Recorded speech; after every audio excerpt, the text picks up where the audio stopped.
Ide, fazei discípulos de todas as nações, batizando-os em nome do Pai, do Filho e do Espírito Santo, e ensinando-os a guardar todas as coisas que eu vos tenho mandado. E eis que estou convosco todos os dias, até a consumação dos séculos. Amém. Mateus 28, 19 e 20.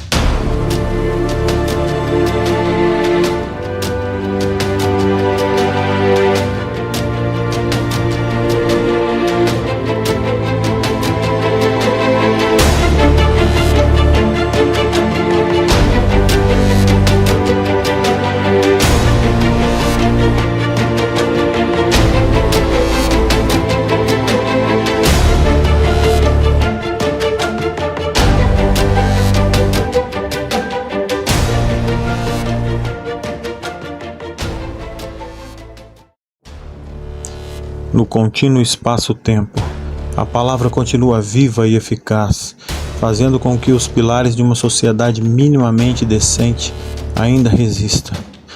Esse é o poder do Evangelho transformador, que faz com que os improváveis passem a ser uma fonte de inspiração.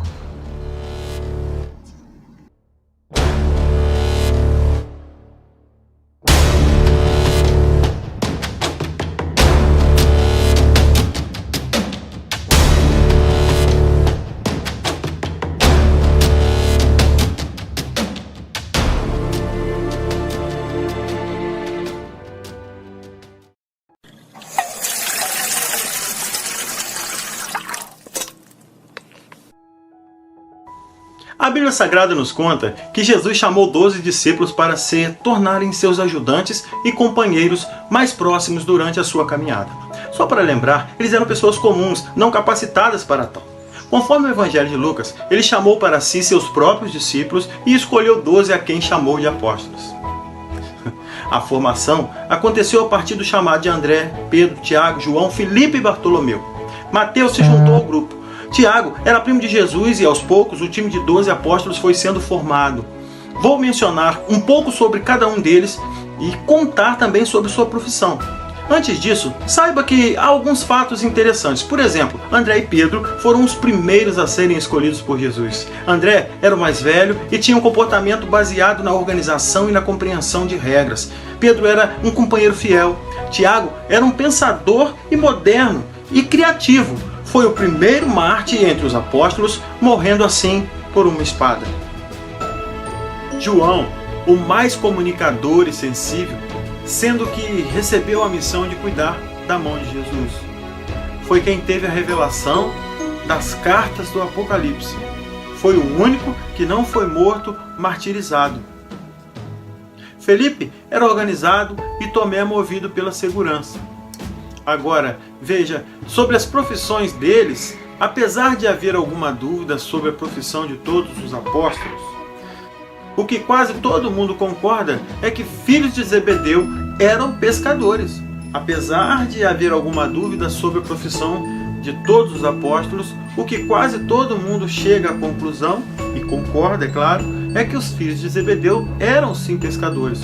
Portanto, o que pode haver de diferente de algum pensamento aqui ou ali, é que Tiago e João, junto com o pai, também eram empreendedores, ou seja, eles davam emprego a outras pessoas. Sobre Tomé, Bartolomeu e Filipe, ainda há bastante dúvida, porém alguns dos mais estudiosos da Bíblia acreditam que eles também eram pescadores. Afinal, estavam juntos pescando quando Jesus, após a sua ressurreição, apareceu, como está escrito lá em João 21, do versículo 2 ao versículo 8. Essa é uma tese aceita porque naquela época, de fato, a pesca era uma atividade muito comum e vista até mesmo como uma forma de sobrevivência. Se no caso de Tomé, Bartolomeu e Filipe há alguma dúvida que gera controvérsias, no caso de Mateus, não. Todo mundo sabe que ele era cobrador de impostos do Império Romano. Acredite nisso. Para quem não se lembra, não é? Está esquecido. Ele era chamado de Levi no Evangelho de Lucas. E para conseguir o tão sonhado emprego, ou o emprego bom, né, que naquela época era, é possível que ele tenha estudado muito. Tanto que tinha uma boa reputação. E com isso conseguiu muito dinheiro, já que ele ganhava uma parte considerável de tudo o que arrecadava. Conforme a leitura da história de Zaqueu, o outro cobrador de impostos, ele nos relata esses fatos sobre Mateus. Bom, uma parte da Bíblia também diz que Mateus convidou Jesus para ir à sua casa, né, onde fez uma bela festa para recebê-lo. E acredita-se que foi o próprio Mateus, com todo o seu poder aquisitivo, que ajudou a fundar o ministério de Jesus. O Simão era chamado de Zelote, e não que isso seja de fato uma profissão conhecida, não é? Hoje em dia. Mas era algo muito próximo do que envolvia a política e a anarquia. Ou seja, era uma tentativa de derrubar o governo romano. E Simão estava por trás. Em outras análises, ao invés de zelote ou político, muita gente fala sobre o fato dele ser um guerreiro, já que tinha um viés muito mais revolucionário. E quando se juntou a Jesus, ele continuou com essa devoção, só que agora a Jesus no caso, não a questão mais política. É claro que na época não havia uma profissão assim de tesoureiro, como conhecemos hoje. No entanto, Judas era quem administrava as finanças do grupo de Jesus. E isso está descrito no Evangelho de João, lá em João 12, de 4 a 16. Só que afirmando sobre os roubos de Judas. Por isso, muita gente também menciona a profissão de ladrão. Ele era defraudador, como diziam. Mas o fato é que ninguém sabe exatamente o que ele fazia antes de unir a Jesus. Todos os evangelhos o identificam como traidor e apenas isso. Em Mateus 27, de 3 a 10, a história de que Judas se arrependeu da traição após tentar devolver o dinheiro que tinha recebido dos sumos sacerdotes, ele se enforcou. Sobre esses apóstolos, infelizmente, não se tem ideia de quais eram suas profissões. Nem mesmo os mais modernos dos estudiosos se arriscam a dizer. O que se sabe é que Tiago, filho de Alfeu, também era chamado de Santiago, menor. Ele é mencionado pouquíssimas vezes no Novo Testamento. E quando isso acontece, ele é referido como o justo. O que se sabe também é que foi um importante líder da igreja antiga. Judas Tadeu, que depois viraria santo, é o irmão de Tiago. O fato é que ele não deve ser confundido com Judas Iscariotes, que traiu Jesus.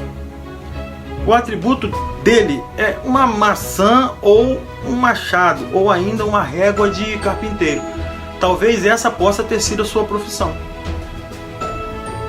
Para quem não sabe, após a descoberta da traição de Judas, era preciso que alguém ocupasse o seu cargo. Então, os 11 apóstolos se reuniram, oraram a Deus, chegando à conclusão de que Matias era o nome preferido, era o nome escolhido, conforme o livro de Lucas. Há outros estudiosos que dizem que foi Paulo quem substituiu Judas. O que se acredita hoje, no entanto, é que a escolha deveria ser entre Matias e José Barsabás, e Matias foi lançado à sorte. Conforme Pedro, Matias havia sido um seguidor fiel de Jesus durante mais de 3 anos do seu ministério e por isso havia intimidade com os outros apóstolos. Era um dos evangelistas que Jesus enviou para pregar, sendo assim considerado o que se tem muita certeza do que é pouco provável, com base em estudos bíblicos de muitos pesquisadores. Considere que a profissão mais comum era de pescador, mas há outras que podem ser mencionadas também. Confira agora a profissão de cada apóstolo. Pedro, pescador. André, pescador. João, pescador. Tiago Maior, pescador. Tomé Tomás, pescador. Bartolomeu, pescador. Filipe, pescador. Mateus, cobrador de impostos. Simão Cananeu, guerreiro.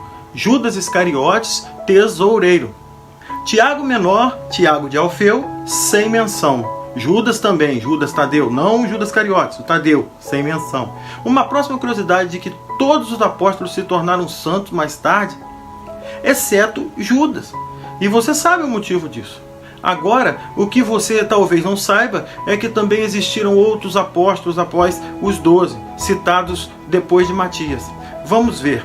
Paulo era um deles, que se converteu no caminho para Damasco, quando viu uma grande luz e falou com Jesus. Ele ficou cego por 3 dias e recebeu a missão apostólica do próprio Jesus. Ele foi parte da sua vida aos não-judeus.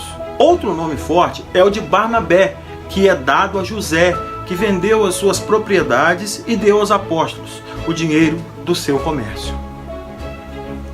Ele foi apóstolo na época de Paulo, que citamos acima, e fez várias viagens missionárias, como relatadas em Coríntios 9:6 e Gálatas 2, de 1 a 9. Já chegando ao fim do texto, considere que cada apóstolo teve um fim diferente, ainda que nem todos tenham suas mortes relatadas na Bíblia. Pedro foi crucificado de cabeça para baixo no Círio de Nero, a seu próprio pedido, porque achava que não tinha o mesmo valor de Jesus, que morreu crucificado em posição natural. André foi crucificado em uma cruz de forma de X. Tomé foi morto na Índia por lanças de 4 soldados. Filipe também morreu crucificado. Alguns estudiosos dizem que foi preso e torturado. Mateus foi apunhalado até a morte na Etiópia. Bartolomeu foi esfolado vivo e decapitado pelo governador de Albanópolis, onde é Derbente hoje, na Rússia. Tiago foi decapitado a mando de Herodes. Agripa, Tiago, filho de Alfeu, foi apedrejado. Simão foi morto após negar sacrifícios ao deus Sol.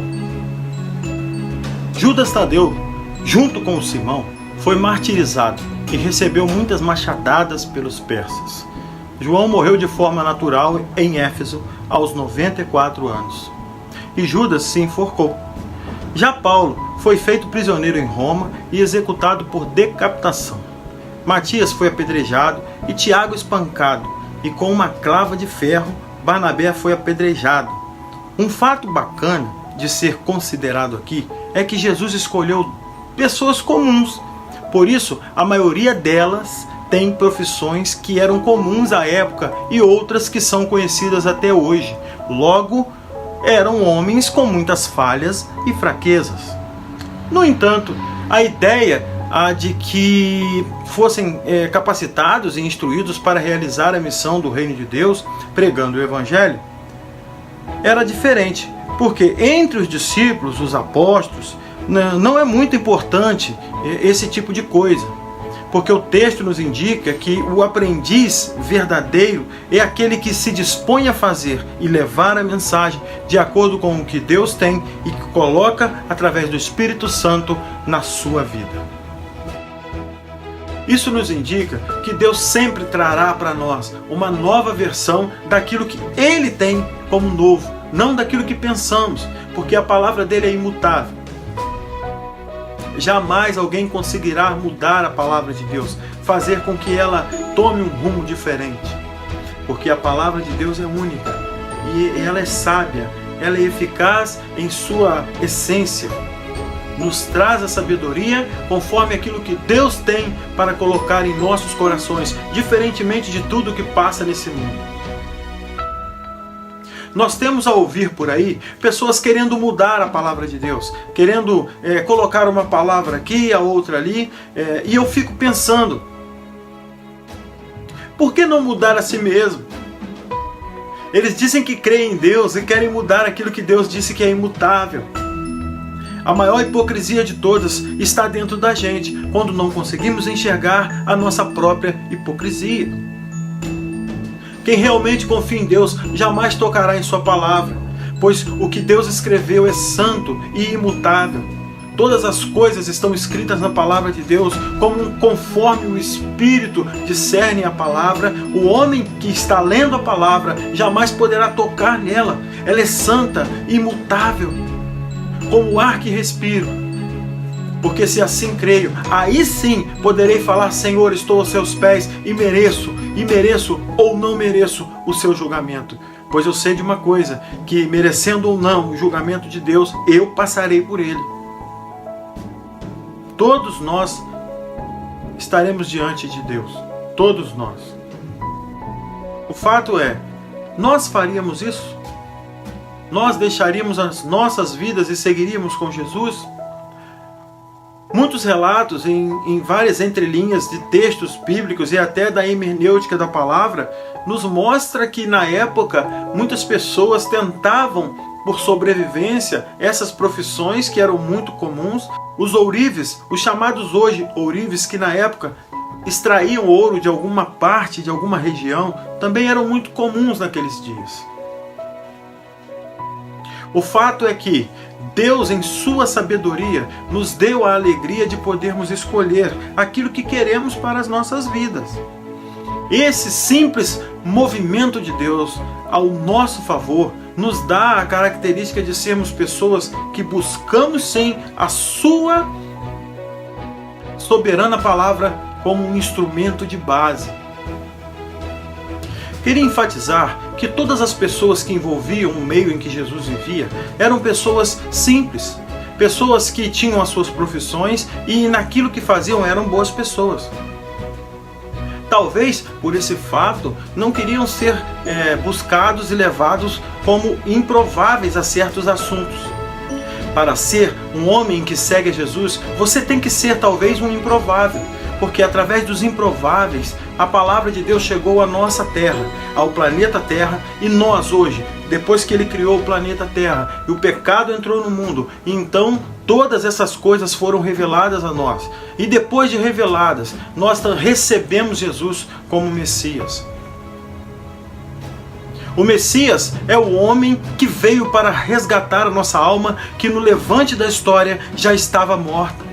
A palavra nos conta que o homem já era morto.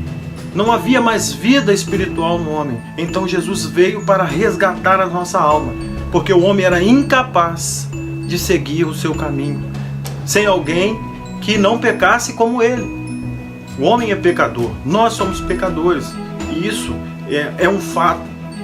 Não podemos medir quanto a isso, ao que Jesus pode ou não fazer em relação à vida de pessoas.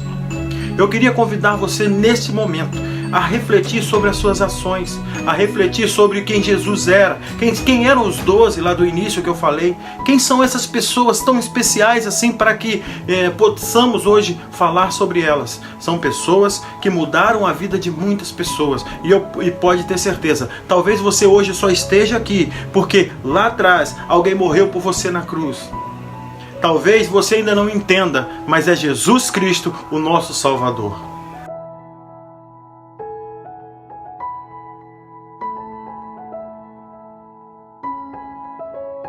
O que nos leva para mais perto de Deus é a busca por aquilo que Ele nos ensinou. Então, faça isso. Reúna seus amigos, seus pais, parentes. Isso, aquelas pessoas que você tem mais intimidade. Leve-os para perto da palavra. E como você sabe e você está vendo, essas pessoas de mãos dadas, depois de lerem a Bíblia em conjunto, vão ter mais oportunidades de se chegar a Deus. Não existe outro jeito, tá bom? A intimidade com Deus, ela é buscada através de conhecimento da palavra dele. Quanto mais você ler a Bíblia, mais íntimo você vai ficar. E que Deus nos abençoe. etapa. Senhor, nosso Deus e Pai, muito obrigado pelos 12 discípulos que começaram uma história linda lá atrás, depois de tantas coisas que fizeram contra a tua igreja. Depois que o sistema tomou conta, vieram aqueles homens que, inspirados por Jesus, fizeram toda a obra, depois que Jesus foi para a sepultura e ressuscitou. Senhor Deus, muito obrigado por esse tempo maravilhoso que temos perto de Ti, porque quanto mais estudamos a palavra, mais perto de Ti ficamos. Muito obrigado por tudo que o Senhor tem feito em nossas vidas e que nós possamos entender que não somos nada sem o Teu Evangelho. Em nome de Jesus nós oramos agradecidos. Amém e amém. Olá, se você chegou até aqui, é porque Deus tocou em você de alguma forma. E eu que fui agraciado por mais esse momento. Quero agradecer a todos e pedir que se inscrevam, compartilhem esse conteúdo. Comentem aqui embaixo para que possamos juntos crescer no conhecimento do que é eterno. Somos todos uma grande família e deixe também o seu joinha.